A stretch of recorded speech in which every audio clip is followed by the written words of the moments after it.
Hello and welcome to a new video of Sun Nomads. Here are 10 quick facts about Panama, Latin America.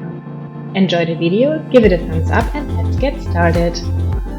5 of the 10 tallest buildings in Latin America are in Panama City. Panama City is the only capital city that has a rainforest within the city limits.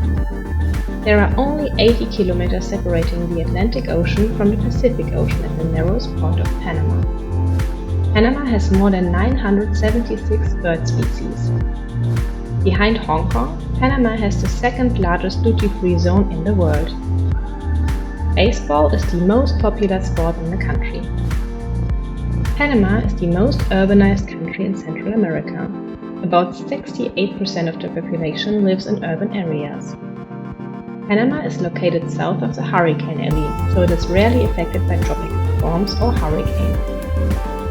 In 1906, Panama was the first country outside the United States in which Coca-Cola was sold. Panama celebrates 2 Independence Days, the first from Spain in 1821 and the second from Colombia 82 years later in 1903.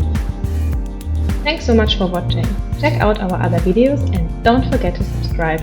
See you!